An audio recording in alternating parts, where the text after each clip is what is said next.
दोस्तों, आपने money heist में प्रोफेसर की प्लानिंग तो देखी ही होगी, लेकिन आज मैं जिस आदमी की कहानी बताने वाला हूँ उसकी प्लानिंग देखकर तुम प्रोफेसर को भी भूल जाओगे। ये कोई चोर या गैंगस्टर नहीं था, बल्कि एक आम टीचर जिसने अपनी बीवी को जेल से निकालने के लिए ऐसा मास्टर प्लान बनाया कि पुलिस, डॉक्टर और पूरा सिस्टम उसके इशारों पर नाचता रहा। उसने नकली रिपोर्ट्स बनाई, फोन लाइंस काटी, पुलिस को गुमराह किया और एक एक चाल ऐसे चली जैसे जिंदगी कोई शतरंज का खेल हो, क्योंकि उसके लिए ये चोरी नहीं थी, ये था प्यार की आखिरी बाजी।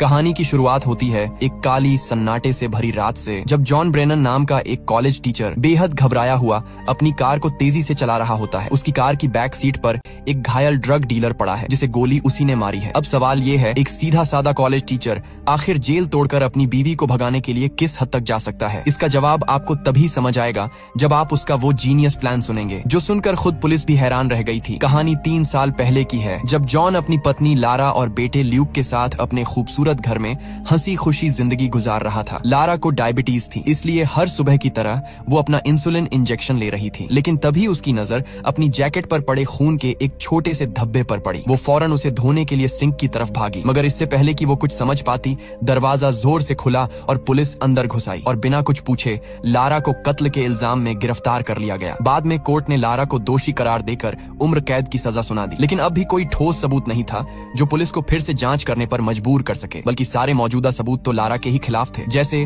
उसके ऑफिस की एक सहकर्मी ने उसे कत्ल की जगह से निकलते हुए देखा था, उसकी जैकेट पर खून के निशान मिले थे और जिस हथियार से कत्ल हुआ था उस पर उसकी उंगलियों के निशान थे। ये सब देखकर वकील ने जॉन से साफ कह दिया, जिसके बाद जॉन ने ठान लिया और सीधे कहा वो जेल से जरूर बाहर आएगी, चाहे कुछ भी हो जाए। इसके बाद वो लारा से मिलने पहुंचा और वकील की कही बातें उसे बताई। जॉन की आंखों में आंसू थे और उन्हें देखकर लारा सब समझ गई। उसके चेहरे पर निराशा उतर आई, वो फूट फूट कर रोने लगी, जैसे अब उसके अंदर उम्मीद की आखिरी किरण भी बुझ गई हो। लेकिन किस्मत जैसे जॉन का इम्तिहान ले रही थी। उस रात उसे खबर मिली कि लारा को अचानक अस्पताल में भर्ती कराया गया है। वो बिना एक पल गंवाए वहां पहुंचा, मगर अस्पताल के स्टाफ ने उसे लारा से मिलने नहीं दिया। जॉन ने डॉक्टर और पुलिस से खूब बहस की, झगड़ा किया। आखिरकार उसे थोड़ी देर के लिए मिलने की इजाजत मिल ही गई। जब वो अंदर गया, उसने देखा कि लारा को हथकड़ी से बिस्तर पर बांधा गया है और उसकी कलाई पर पट्टी बंधी हुई है। बस एक नजर में ही जॉन सब समझ गया। लारा ने शायद जिंदगी से हार मान ली थी। उसी पल जॉन के भीतर कुछ टूट गया और उसने मन ही मन कसम खाई कि अब चाहे दुनिया उसके खिलाफ क्यों ना हो, वो लारा को जेल से बाहर निकाल कर ही रहेगा। अब जॉन ने अपने मिशन की तैयारी शुरू की। वो जेल से भागने पर लिखी हर किताब पढ़ने लगा, हर छोटी बड़ी जानकारी इकट्ठा करने लगा। फिर वो डेमन नाम के एक शख्स से मिलने गया जो अब तक 7 बार जेल से भाग चुका था। डेमन ने उसे समझाया, अगर सच में भागना है तो दिमाग खुला रखना होगा। जेल की रोजमर्रा की जिंदगी में ऐसी बारीकियां ढूंढनी होंगी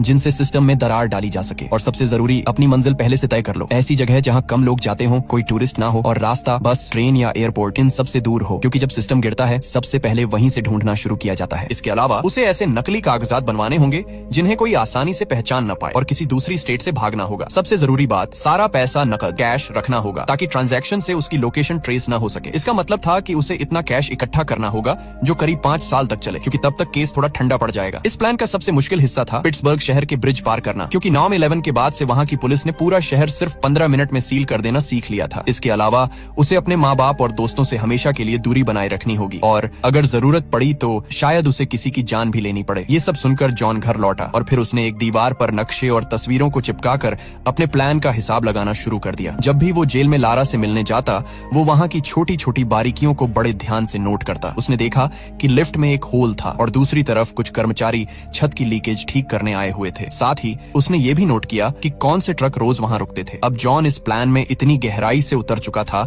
कि वह कॉलेज में पढ़ाते हुए भी अपने लैपटॉप पर इन बारीकियों की जांच करता रहता। अंत में उसने फैसला किया अपने घर को बेच देना चाहिए, क्योंकि इस प्लान के लिए उसे बहुत सारा पैसा चाहिए था। अब उसे नकली कागजात बनवाने थे, जिसके लिए वो शहर के एक खतरनाक मोहल्ले में जाने लगा। वहाँ उसने एक डीलर से ऑक्सीकॉन्टिन खरीदना शुरू किया और बातों बातों में उससे नकली पासपोर्ट बनाने वाले का पता पूछ लिया। कई कोशिशों के बाद उसे एक आदमी मिला जिसने कहा, अगर सच में पासपोर्ट चाहिए तो बार में जाकर एक डीलर से मिलो। लेकिन यहाँ जॉन के साथ धोखा हो गया। जैसे ही वो वहाँ पहुँचा, कुछ गुंडों ने उस पर हमला किया और उसके सारे पैसे छीन लिए। उसी बार में बैठे माइक नाम के आदमी ने ये सब अपनी आंखों से देखा। कुछ दिन बाद जॉन फिर उसी मोहल्ले में लौटा, लेकिन इस बार 2 बाइक्स उसका पीछा कर रही थी। किसी तरह वो अपने घर पहुंचा ही था कि दरवाजे की घंटी बजी। जॉन ने दरवाजा खोला और सामने वही माइक खड़ा था। माइक ने कहा, मैं तेरे लिए लिए नकली पासपोर्ट बना सकता हूँ। जॉन ने उसे कुछ तस्वीरें और एडवांस पैसे दिए और सख्त लहजे में बोला, आज के बाद मेरे घर वापस मत आना, मैं पासपोर्ट किसी दूसरी जगह से लूंगा। माइक मान गया, लेकिन जाते जाते बोला, अगर मैं तय वक्त पर वहाँ नहीं पहुँचा तो बिना कुछ बोले चुपचाप वहाँ से निकल जाना। इसके बाद हम देखते हैं कि जॉन अपने प्लान के अगले कदम की तैयारी में जुट जाता है। वो एक दुकान से बंदूक खरीदता है और दुकानदार से बंदूक चलाना सीखता है। अगले दिन वो माइक की बताई हुई लोकेशन पर पासपोर्ट लेने पहुंचता है। काफी देर तक इंतजार करने के बाद उसे एहसास होता है माइक लेट हो चुका है, लेकिन फिर भी वो नहीं गया, वहीं बैठा रहा। थोड़ी देर बाद वहाँ से एक गाड़ी निकलती है और तभी माइक पहुंचता है। माइक ने गुस्से में कहा, तू अभी भी यहीं बैठा है, जो गाड़ी अभी गई वो एक पुलिस वाले की थी। फिर उसने जॉन को नकली कागजात थमाते हुए कहा, तू इस काम के पीछे पागल हो चुका है जॉन, और यही पागलपन किसी दिन तुझसे भारी गलती करवाएगा। खैर, इसके बाद हम देखते हैं कि जॉन ने एक बम्प की बनाना सीखा, यानी ऐसी चाबी जो किसी भी ताले को खोल सकती थी।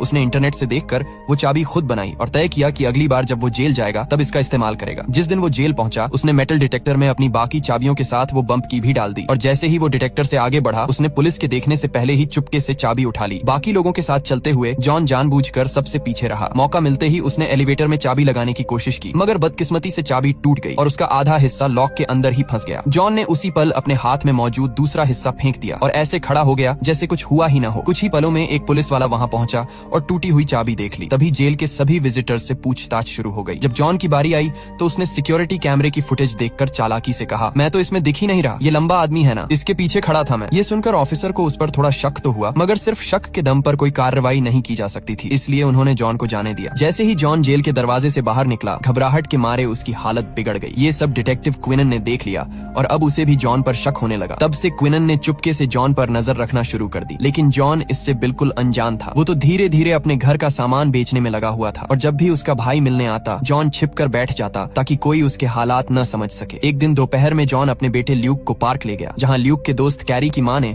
उसे कैरी की बर्थडे पार्टी में आने का न्योता दिया। लेकिन जॉन का दिमाग अब किसी और ही दुनिया में खोया हुआ था। वो फिर से अपने प्लान की तैयारी में जुट चुका था। इसी दौरान उसने जेल के बाहर रुकने वाली एक नई मेडिकल वैन देखी और उसी पल उसके दिमाग में एक जबरदस्त आइडिया आया। अब वो इसी वैन के जरिए अपने प्लान को अंजाम देने वाला था। उसने लारा की डायबिटीज पर रिसर्च की, फिर कई दिनों तक उस वैन का पीछा करके उसके आने जाने का ठीक समय पता लगाया। इसके अलावा उसने इंटरनेट से सीखा कि टेनिस बॉल की मदद से किसी गाड़ी का लॉक कैसे खोला जा सकता है। अगले दिन उसने वही तरीका अपनाया। टेनिस बॉल से मेडिकल वैन का दरवाजा खोला और अंदर से लारा की मेडिकल रिपोर्ट्स की तस्वीरें ले लीं। बाद में उसने नकली रिपोर्ट तैयार की जिसमें दिखाया गया कि लारा की तबीयत बेहद खराब है। कुछ दिन बाद जब जॉन लारा से मिलने पहुंचा तो लारा ने उसे एक बुरी खबर दी। 3 दिन बाद उसे एक और भी सख्त जेल में ट्रांसफर किया जाने वाला था। ये सुनकर जॉन के पैरों तले जमीन खिसक गई। अब उसके पास सिर्फ 3 दिन थे अपने प्लान को पूरा करने के लिए। सबसे बड़ी परेशानी ये थी कि उसका घर अभी तक बिका नहीं था और उसके पास वो पैसे नहीं थे जिनसे भागने का इंतजाम किया जा सके। आखिरकार जॉन ने अपनी बंदूक उठाई और एक बैंक लूटने के इरादे से निकल पड़ा, लेकिन वहां पहुंचकर भी वो खुद को रोक न सका। उसके हाथ कांपने लगे और वो हिम्मत नहीं जुटा पाया। कुछ देर तक बैंक के बाहर खड़ा रहा, फिर चुपचाप लौट आया। बाद में वो फिर से लारा से मिलने जेल पहुंचा और कहा कि वो उसे दूसरी जेल में भेजे जाने के खिलाफ अपील करेगा। ये सुनकर लारा गुस्से से भर गई क्योंकि जॉन अब भी हकीकत को स्वीकार करने को तैयार नहीं था। लारा ने कहा, तुम किसी सपने में जी रहे हो जॉन, तुम्हें लगता है कि मैं यहाँ से छूट सकती हूँ, लेकिन हकीकत ये है कि ऐसा कभी नहीं होगा। आखिरकार जॉन को रोकने के लिए लारा ने आंसू भरी आंखों से कबूल कर लिया कि उसने ही कत्ल किया था। वो चाहती थी कि जॉन अपनी जिंदगी में आगे बढ़े, किसी और के साथ एक नई शुरुआत करे, लेकिन जॉन को अब भी उस पर यकीन नहीं हुआ। वो फिर से लारा से मिलने गया, इस बार और भी मजबूत इरादे के साथ। उसने लारा से कहा, तुम हिम्मत मत हारो, मैं तुम्हें यहाँ से जरूर निकालूंगा। अब जॉन को जैसे तैसे पैसों का इंतजाम करना था। रात होते ही वो उसी खतरनाक मोहल्ले में लौटा। वहाँ उसने एक डीलर का पीछा किया और उसके बॉस के घर तक पहुँच गया। मौका मिलते ही जॉन ने अचानक डीलर को पकड़ लिया और उसे धक्का देकर घर के अंदर घुस गया। इसी दौरान घर के कुत्ते ने उसकी टांग पर काट लिया, लेकिन जॉन ने बंदूक तान दी और उन्हें डराते हुए बोला, एलेक्स, कुत्ते को कमरे में बंद करो, अभी के अभी। अब जॉन ने उनसे पैसों की मांग की तो उन्होंने डर के मारे अपनी जेब में रखे सारे पैसे उसे दे दिए। एलेक्स ने ठंडी हंसी के साथ कहा, तेरे अंदर किसी को मारने की हिम्मत नहीं है, कुत्ते तक पर गोली चला नहीं पाया तू। लेकिन तभी जॉन ने विस्की की बोतल जमीन पर उड़ेल दी और एक चिंगारी से उसमें आग लगा दी। आग की लपटें देखते ही कमरे का माहौल डर और तनाव से भर गया। एलेक्स घबरा गया और बोला, घर में एक बच्चा है। वो बच्चे को बचाने के लिए ऊपर की तरफ भागा, लेकिन जॉन ने भी फौरन डीलर को अपनी ढाल बनाकर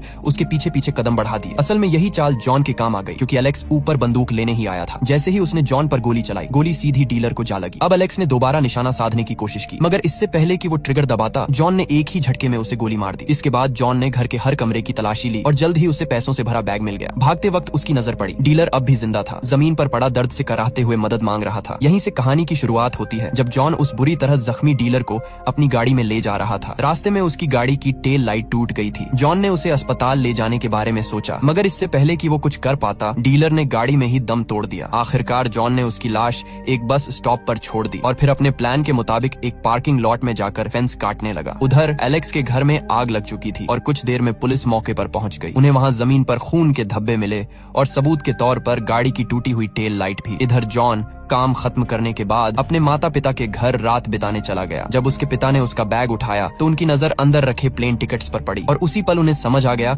कि जॉन क्या करने जा रहा है। अगली सुबह जाने से पहले जॉन ने लूक से कहा कि वो अपने दादा दादी को गले लगाए, क्योंकि वो जानता था ये उनकी आखिरी मुलाकात होगी। अंत में जॉन के पिता ने भी उसे मजबूती से गले लगाया और भारी मन से अलविदा कहा। आखिरकार आज वो दिन आ चुका था। जॉन अपने प्लान को अंजाम देने वाला था। उसने सारा सामान बांधा और अपने सारे नक्शे और कागज फाड़कर 2 अलग अलग कूड़े के बैग्स में डाल दिए। इसके बाद जॉन मेडिसिन सेंटर पहुंचा और बिना वक्त गंवाए वहां की फोन लाइंस काट दी। फिर वो चुपचाप एक वैन में घुस गया और लारा के ब्लड सैंपल्स बदल दिए। अब असली रिपोर्ट की जगह रख दी गई थी उसकी बनाई हुई नकली रिपोर्ट। इसके बाद जॉन ने लूक को उसके दोस्त कैरी की बर्थडे पार्टी के लिए छोड़ा। जाते जाते उसने कैरी की मां से कहा, अगर मुझे आने में थोड़ी देर हो जाए तो लूक की जेब में उसके दादा दादी का नंबर है। वहीं दूसरी तरफ हॉस्पिटल में डॉक्टरों ने जब ब्लड रिपोर्ट देखी तो उन्हें कुछ गड़बड़ लगी और उन्होंने लैब को कॉल करने की कोशिश की, मगर फोन लाइन बंद थी। अब इंतजार किए बिना उन्होंने इन्हीं रिपोर्ट्स के आधार पर लारा को हॉस्पिटल में भर्ती कर लिया। इधर पुलिस को टूटी हुई टेल लाइट से गाड़ी का मॉडल मिल गया। थोड़ी और जांच पड़ताल के बाद सारे सबूत जॉन की तरफ इशारा करने लगे। जैसे ही वो जॉन के घर पहुंचे, उन्हें वो दीवार मिली जिस पर जॉन ने अपनी पूरी प्लानिंग और नक्शे बनाए थे। इसी बीच डिटेक्टिव्स को खबर मिली कि लारा को हॉस्पिटल में भर्ती किया जा रहा है। अब उन्हें जॉन के इरादों पर पूरा शक हो गया और उन्होंने भी जल्द से जल्द हॉस्पिटल पहुंचने का फैसला किया। लेकिन जॉन उनसे पहले ही पहुंच चुका था। वो डॉक्टर का कोट पहनकर लारा के कमरे में घुस गया। फिर उसने पुलिस वालों को बंदूक से धमकाया और लारा की हथकड़ियां खुलवा दी। इसके बाद उन पुलिस वालों को कुर्सियों से बांध दिया, मगर तभी लारा ने जॉन के साथ भागने से इनकार कर दिया। इस बात पर जॉन बुरी तरह भड़क गया। उसने गुस्से में कहा, तो फिर अपने बेटे को फोन कर दे, बता दे कि आज उसके माँ बाप जिंदा वापस नहीं आएंगे। ये सुनकर लारा को समझ आया कि हालात कितने खतरनाक हो चुके हैं। उसे एहसास हुआ कि अगर वो अब नहीं भागी तो जॉन सच में किसी को भी मार सकता है। आखिरकार लारा ने जल्दी से जॉन के दिए कपड़े पहने, लेकिन तभी एक नर्स ने उन्हें देख लिया। दोनों तुरंत एलिवेटर में घुस गए। उधर नर्स ने जोर से चिल्लाकर सिक्योरिटी को बुला लिया था। वहीं जॉन और लारा ने जल्दी से अपने सफेद कोट उतारे और सीधा लॉबी की तरफ बढ़े, लेकिन वहां तो डिटेक्टिव्स पहले से ही घात लगाकर खड़े थे। उन्हें देखते ही जॉन ने झट से किसी और मंजिल का बटन दबा दिया और डिटेक्टिव सीढ़ियों से नीचे उतरकर उनका पीछा करने लगे। जैसे ही एलिवेटर का दरवाजा खुला, जॉन ने चालाकी से दोनों के कोट सीढ़ियों के पास फेंक दिए और खुद दोबारा एलिवेटर में घुस गया। कोट देखकर डिटेक्टिव्स को लगा कि जॉन और लारा सीढ़ियों से भागकर पार्किंग लॉट की तरफ गए हैं, इसलिए वो भी तुरंत वहीं दौड़ पड़े। मगर असलियत ये थी कि जॉन और लारा वापस लॉबी में उतर चुके थे और कुछ ही पलों में मुख्य दरवाजे से बाहर निकल गए। सड़क पार करते ही जॉन ने अपनी जैकेट बदल ली और एक बेसबॉल टीम के फैंस की भीड़ में खो गया। वो भीड़ स्टेशन की तरफ जा रही थी और इसी भीड़ के बीच जॉन और लारा चुपचाप ट्रेन में चढ़ गए। लेकिन मुसीबत अब भी खत्म नहीं हुई थी। जॉन जानता था कि अगले स्टेशन पर पुलिस उनका इंतजार कर रही होगी, इसलिए अचानक उसने ट्रेन की इमरजेंसी ब्रेक खींच दी। ट्रेन रुकते ही दोनों नीचे कूद पड़े और देखा कि वो ठीक उसी पार्किंग लॉट के सामने है जहां जॉन कुछ दिन पहले आया था। वहीं वो फेंस का छेद अब उनके काम आया। दोनों उसी रास्ते से होकर अंदर पहुंचे जहां जॉन की गाड़ी पहले से तैयार खड़ी थी। अब जॉन ने बिना वक्त गंवाए गाड़ी फुल स्पीड में दौड़ा दी। वो समय रहते पहला ब्रिज पार करने में कामयाब हो गए। अब अगला कदम था लूक को उठाना, मगर यहीं जॉन से एक छोटी सी गलती हो गई। जब वो कैरी के घर पहुंचा तो पता चला कि पार्टी तो जू में थी और वो सब अभी तक वापस नहीं लौटे थे। उधर दूसरी ओर पुलिस जॉन के मोहल्ले में तलाशी ले रही थी और जल्द ही उन्हें कूड़े के बैग्स में जॉन की पूरी प्लानिंग के कागज मिल गए। इधर जॉन ने गाड़ी की रफ्तार बढ़ाई और जू की ओर निकल पड़ा, लेकिन ऐन वक्त पर उसने सड़क बदल ली। उसने लारा से कहा, अगर हमने अब देर की तो सारी सड़कें बंद हो जाएंगी और हम लूक को नहीं ले पाएंगे। फिर उसने धीरे से कहा, हमें उसे यहीं छोड़ना होगा, उसके दादा दादी उसका ख्याल रख लेंगे। मगर लारा अपने बेटे के बिना रहने को हरगिज तैयार नहीं थी। अचानक उसने गाड़ी का दरवाजा खोला और सिर बाहर निकाल दिया। उसी वक्त सामने से एक ट्रक तेजी से आ रहा था। टक्कर बस एक पल दूर थी, मगर ऐन वक्त पर जॉन ने गाड़ी घुमा दी और दोनों बाल बाल बच गए। जॉन ने तुरंत गाड़ी रोकी और लारा से कहा कि वो सही थी, वो भी अपने बेटे के बिना नहीं रह सकता। आखिरकार उसने फैसला किया वो वापस जाएगा। दोनों सीधे जू पहुंचे, लूक को अपने साथ लिया और अब उनके सामने बस एक ही मंजिल थी, किसी भी तरह उस चेक पॉइंट को पार करना। तभी अचानक जॉन के दिमाग में एक जबरदस्त आइडिया आया। वो सीधे ट्रेन स्टेशन पहुंचा और वहां खड़े एक बुजुर्ग अंकल आंटी को लिफ्ट देने की पेशकश की। फिर वो तीनों गाड़ी में सवार होकर चेक पॉइंट की ओर निकल पड़े। वहां पर गार्ड्स एक जवान पति पत्नी और उनके बच्चे वाली गाड़ी की तलाश कर रहे थे, लेकिन जॉन की गाड़ी में तो 2 बुजुर्ग सवारियां भी थीं, इसलिए किसी को जरा भी शक नहीं हुआ। गार्ड्स ने गाड़ी को सिर्फ एक नजर देखा और फिर उन्हें बिना चेक किए आगे जाने दिया। जॉन ने राहत की एक गहरी सांस ली। कुछ दूरी पर पहुंचकर उसने अंकल आंटी को सुरक्षित शहर में उतारा और फिर वो सीधा कनाडियन एयरपोर्ट की तरफ बढ़ गया। उधर टीवी चैनलों पर उनकी तस्वीरें भगोड़ों की तरह दिखाने की तैयारी हो चुकी थी, मगर किस्मत आज जॉन के साथ थी। उनके पासपोर्ट पहले ही चेक हो चुके थे और ठीक उसी वक्त सिक्योरिटी गार्ड की ड्यूटी बदल गई। नया गार्ड ये जानता ही नहीं था कि जॉन और लारा तो पहले ही अंदर जा चुके हैं। उधर जॉन के घर पर जब पुलिस ने कूड़े में फेंके गए कागजों को जोड़ना शुरू किया तो उनमें से हाइती देश की एक तस्वीर मिली। बस फिर क्या था, उन्होंने फौरन हाइती जाने वाली सभी फ्लाइट्स को रोकने का आदेश दे दिया। लेकिन ये जॉन का असली खेल था, क्योंकि थोड़ी देर बाद क्विनन को समझ आया कि उन्हें तो प्लान के सिर्फ आधे कागज ही मिले थे। बाकी आधा हिस्सा जॉन ने जानबूझकर गायब रखा था ताकि पुलिस गलत दिशा में भटक जाए। असल में हाइती का सुराग सिर्फ एक चाल थी, ताकि जब तक पुलिस वहां फंसी रहे जॉन, लारा और उनका बेटा लूग सुरक्षित जगह पहुंच जाए। और हुआ भी वैसा ही। उधर पुलिस हाइती में तलाश करती रह गई, जबकि इधर जॉन, लारा और लूग वेनेजुएला की फ्लाइट में बैठ चुके थे। कुछ दिन बाद हम देखते हैं कि तीनों क्रास्क शहर में एक नई जिंदगी शुरू कर चुके हैं, जहां अब न पुलिस थी न खतरा, सिर्फ प्यार और सुकून। तो क्या आप भी किसी से उतना ही प्यार कर सकते हैं जितना जॉन ने लारा से किया? कमेंट्स में जरूर बताना। मिलते हैं अगली वीडियो में।